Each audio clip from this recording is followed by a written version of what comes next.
Çin, dünya kamuoyunun tepkisini azaltmak için yabancı ülkeleri işgal ettiği Doğu Türkistan topraklarına davet ediyor. Ramazan ayında Çin'in özel daveti ve önceden kurgulanmış program çerçevesinde 27 Mart 2024 tarihinde Urumqi şehrine giden Arap heyeti, Çin'in bölgede Müslüman Türk topluluklarına karşı yürüttüğü soykırım politikasını övdü.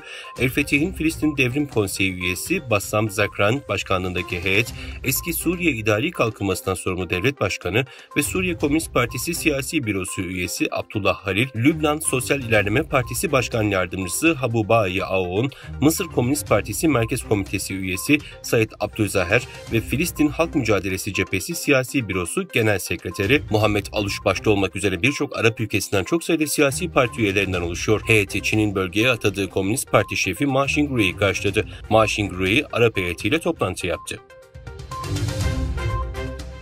İmam ve Uygur insan hakları aktivisti Kanada vatandaşı Hüseyin Celil, sözde ülkeyi bölmeye yönelik komplo kurma suçlamalarıyla 18 yıldır Çin hapishanesinde tutuklu bulunuyor. Celil, Mart 2006 yılında eşi ve çocuklarıyla birlikte Özbekistan'daki akrabalarını ziyarete gitti.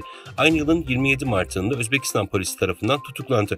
O dönemde Kanadalı yetkililer Celil'i Özbekistan'da tutulduğu sırada ziyaret etmiş ve serbest bırakılmasını istemişti. Ancak Haziran 2006'da Özbekistan hükümeti Hüseyin Celil'i Çin'e iade etti. 2021 yılında Çin'de casusluk suçlamasıyla gözaltına alınan Kanada vatandaşları Michel Korlik ve Michel Sapavor Kanada'ya iade edildi. Ancak asılsız suçlamalarla ömür boyu hapis cezasına çarptırılan Celil hala Çin'in karanlık zindanlarında tutsak. Önümüzdeki pazartesi günü yapılması planlanan bir toplantıda ABD ihracat politikası şefi Alan Asvets, Hollandalı yetkililer ve ASML Holding NV temsilcileriyle bir araya gelerek Hollandalı firmanın Çin'deki çip üretim ekipmanlarının servisine yönelik olası kısıtlamaları görüşecek. Bu hamle Biden yönetiminin sofistike yarı iletken makinelere erişimi sınırlandırarak Pekin'in teknolojik ilerlemelerini kısıtlamaya yönelik daha geniş stratejinin bir parçası.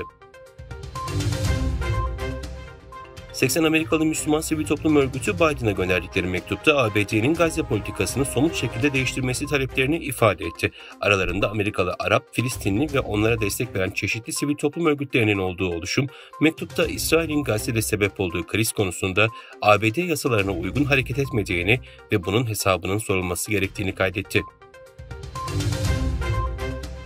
Çin'in Jiangxi eyaletinde saatteki hızı 127,8 kilometreye ulaşan şiddetli fırtınalar sonucu 7 kişi öldü, 11 kişi yaralandı.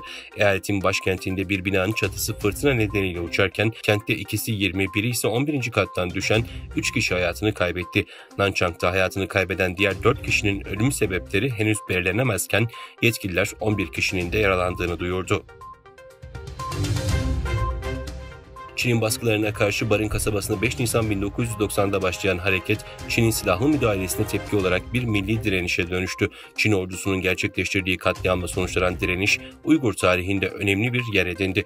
Bundan 34 yıl önce 5 Nisan 1990 tarihinde Çin Komünist rejiminin Doğu Türkistan'daki baskılarına, siyasi zulümlerine, ırk ayrımcılığına, etnik ve dini imha politikalarına karşı Aktu nihayesine bağlı Barın kasabasında Zeynedin Yusuf liderliğindeki Uygur halkı bir direniş hareketi başlattı. Bu hareket Çin'in silahlı müdahalesine tepki olarak silahlı bir inkılaba dönüştü. Bu inkılap Barın direnişi veya ardından gelen katliam nedeniyle Barın katliamı adıyla Uygur halkının siyasi tarihinde önemli bir yer edindi.